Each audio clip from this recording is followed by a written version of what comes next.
Hi friends, எல்லோரும் எப்படி இருக்கீங்க? இன்றைக்கி வீடியோ வந்து மத்தி மீன் வச்சு குழம்பும், மத்தி மீன் வறுவலும் வந்து ரொம்ப சிம்பிளாக, அதுவும் ரொம்ப டேஸ்ட்டாக வந்து எப்படி செய்யலாம் அப்படின்னு பார்ப்போம்.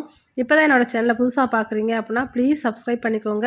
இப்போ வாங்க வீடியோக்குள்ளே போகலாம். நான் வைக்கிற குழம்பு வந்து கருப்பு புளி வச்சு நான் வச்சுருக்கேன். ரொம்ப கலர்ஃபுல்லாக வந்து தெரியாது. நீங்கள் வெள்ளை புளியில் வச்சாலும் நல்லா தான் இருக்கும். கருப்பு புளி வந்து கொஞ்சம் பழைய புளியாக இருந்தால் மீன் குழம்பு நல்லா டேஸ்ட்டாக இருக்கும். கலராக மட்டும் இருக்காது. இப்போ அதை வந்து எப்படி செய்யலாம் அப்படின்னு பார்ப்போம். ஒரு பாத்திரத்தில் வந்து எண்ணெய் ஊற்றி எண்ணெய் காஞ்சோன்னே சோம்பும் வெந்தயமும் போட்டுக்கோங்க. இந்த மாதிரி வெடித்தோடனே அதில் வந்து சின்ன வெங்காயம் போட்டுக்கலாம். என்கிட்ட இல்லை, அதனால் பெரிய வெங்காயம் வந்து நான் போட்டிருக்கேன். அதை போட்டுட்டு அதுக்கப்புறம் பச்சை மிளகா ஒரு 4-5 பச்சை மிளகா போட்டால் மீன் குழம்புலேருந்து நம்ம எடுத்து சாப்பிடும்போது அவ்வளோ டேஸ்ட்டாக இருக்கும். மறுநாள் பழைய சோறுக்கெலாம் வச்சு சாப்பிட்டா ரொம்ப சூப்பராக இருக்கும். அதனால் நான் மீன் குழம்பு வைக்கும்போது ஒரு 4-5 மிளகா வந்து நான் சேர்த்தே நான் போட்டுருவேன். அதுக்கப்புறம் கொஞ்சம் தக்காளியை வந்து போட்டுக்குருவோம். தக்காளி போட்டு கொஞ்சம் உப்பு போட்டோம் அப்படின்னா சீக்கிரமாக தக்காளி, வெங்காயம், பச்சை மிளகாய் எல்லாமே வந்து நல்லா வதங்கிரும். அடி பிடிக்காமல் மட்டும் நல்லா நம்ம கிண்டிக்கிறணும். வெள்ளைப்பூடு வந்து நிறையா நம்ம வந்து உரித்து இந்த குழம்புல போட்டோம்னா எடுத்து சாப்பிட சூப்பராக இருக்கும். அது மாதிரியும் செய்யலாம். இன்னொன்று இடித்து போட்டு நம்ம செஞ்சோம்னா குழம்புல வந்து அந்த ஃப்ளேவர் ஃபுல்லாமே இறங்கி ரொம்ப டேஸ்ட்டாக இருக்கும் சாப்பிட்றதுக்கு. நீங்கள் எப்படி வேணாலும் செஞ்சுக்கலாம். உரிச்சும் போட்டுக்கலாம், நம்ம மாதிரி இடிச்சும் போட்டுக்கலாம். மீன் குழம்புக்கு தேவையான குழம்பு பொடியும் வெறும் தனி மிளகாத்தூளும் நான் வந்து சேர்த்துக்கிருவேன். தனி மிளகாத்தூள் சேர்க்கும்போது குழம்பு வந்து கொஞ்சம் கலர்ஃபுல்லாக இருக்கும். இப்போ புளியை வந்து நல்லா கரைச்சி நம்ம எடுத்து அந்த மசாலாவில் சேர்த்துக்கிருவோம். அந்த பொடியை வந்து கருக விடாமல் வதக்கி வச்சுட்டு அதுக்கப்புறம் அந்த புளியை வந்து சேர்த்துட்டோம் அப்படின்னா ரொம்ப சூப்பராக இருக்கும் குழம்பு. இது மாதிரி கட்டியாக இருக்கும். அதுக்கப்புறம் அதுக்கு தேவையான அளவு தண்ணி வந்து ஊற்றிக்கலாம். மீன் குழம்புக்கு தேவையான அளவு மட்டும் ஊற்றுங்க. ஏன்னா மீன்லேயே வந்து தண்ணி விட்டுரும். அப்புறம் ரொம்ப தண்ணியாக போயிடும் குழம்பு. மீன் குழம்பு வந்து வைக்க தெரியாதவங்க யாருமே இருக்க மாட்டாங்க. இருந்தாலும் நான் வைக்கிற குழம்பு வந்து கொஞ்சம் புதுசாக கல்யாணம் ஆனவங்களுக்குலாம் கொஞ்சம் யூஸ்ஃபுல்லாக இருக்குமே அப்படின்னு தான் நான் வந்து இந்த குழம்பு வந்து வச்சு நான் வீடியோ வந்து கூட ஷேர் பண்ணியிருக்கேன். இப்போ குழம்பு வந்து நல்லா கொதிச்சிருச்சு. மத்தி மீனை நல்லா கழுவி சுத்தம் பண்ணி எடுத்து வச்சுருக்கேன். இப்போ நல்லா கொதிக்குது. அந்த குழம்புல வந்து இப்போ மீனை வந்து சேர்த்துக்கலாம்.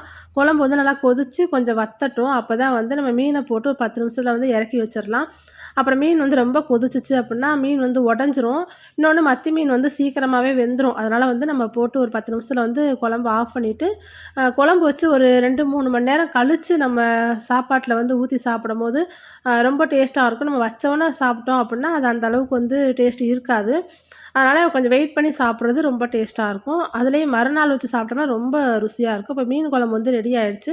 இப்போ கொத்தமல்லி எல்லாம் போட்டு இறக்கி வச்சிட்டோம்னா மீன் குழம்பு ரெடி ஆயிரும். மத்தி மீன் வறுவல் வந்து எப்படி செய்யலாம் அப்படின்னு பார்ப்போம். இன்றைக்கி வந்து நான் மீன் மசாலா தான் நான் வாங்கியிருக்கேன். அந்த மசாலாவோட இஞ்சி பூண்டு பேஸ்ட் வந்து சேர்த்துக்கலாம்.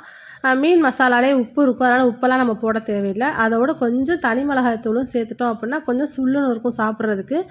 இப்போ கார்ன்ஃப்ளவர் மாவும் வந்து அதில் சேர்த்துக்கலாம். கார்ன்ஃப்ளவர் மாவு உங்களுக்கு தேவைக்கேற்ப நீங்கள் வந்து சேர்த்துக்கோங்க. இதை சேர்த்தா தான் வந்து மீனில் வந்து மசாலா வந்து உதிராது. வேறு எந்த பொருளுமே நமக்கு தேவையில்லை. இப்போ தேவையான அளவு தண்ணி ஊற்றி அதை வந்து ஒரு பேஸ்ட்டு மாதிரி நல்லா அதை கலந்துக்கலாம். அப்புறம் நம்ம மீனை போட்டு நம்ம அதை பிசையும் போது மீனில் வந்து மசாலா நல்லா ஒட்டிக்கிறோம். ஒட்டிட்டு மீன் வந்து எண்ணெயில் வந்து உதிராமல் சூப்பராக வரும் மீன் வறுவல்.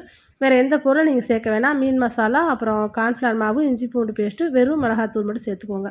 இப்போ இதில் மீனை வந்து நான் கழுவி எடுத்து வச்சுருக்கேன். அதை வந்து மசாலாவில் சேர்த்து நல்லா வந்து கலந்து விட்டுக்கலாம். எல்லா பக்கமும் மசாலா போகிற மாதிரி கலந்து விட்டுக்கலாம். நான் வந்து எப்பயுமே கையை வச்சு நம்ம மீன் வந்து மசாலா போட்டு பெரட்ட மாட்டேன். எனக்கு வந்து உடனே கை வந்து எரிஞ்சிரும். அதனால் எங்கள் அத்தையான் பெரட்டி தருவாங்க. இல்லைன்னா நான் வந்து கரண்டியை வச்சே நான் அதை கலந்து விட்டுருவேன்.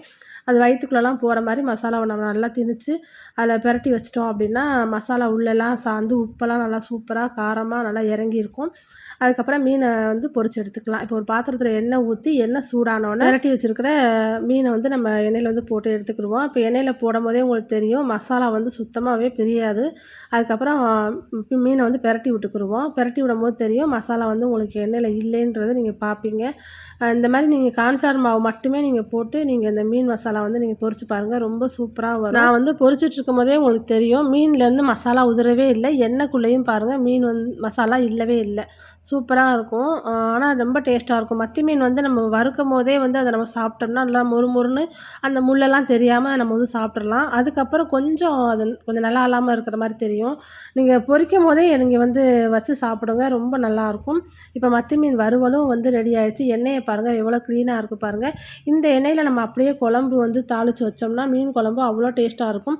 நான் வந்து எப்பயுமே அப்படி தான் செய்வேன். முதல்ல வந்து மீனை வந்து வறுத்து எடுத்து வச்சுருவேன். பொரிச்சிடும். அந்த மீன் பொரிச்ச எண்ணெயிலே நம்ம மீன் குழம்பு தாளித்தோம் அப்படின்னா மீன் குழம்பு ரொம்ப டேஸ்ட்டாக இருக்கும். கண்டிப்பாக நீங்கள் அப்படி வந்து ஒரு தடவை ட்ரை பண்ணி பாருங்கள். மத்தி மீன் வறுவலும் ரெடி ஆயிடுச்சு, மத்தி மீன் குழம்பும் ரெடி ஆயிடுச்சு. இப்போ வந்து சோறு போட்டு அதில் வந்து நம்ம ஊற்றி சாப்பிட்லாம்.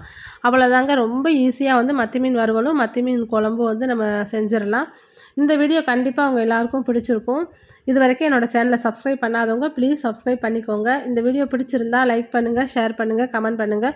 ராம்ஜோ சமையலறை சேனலை சப்ஸ்கிரைப் பண்ணுங்கள், பெல் பட்டனை கிளிக் பண்ணுங்கள். நன்றி.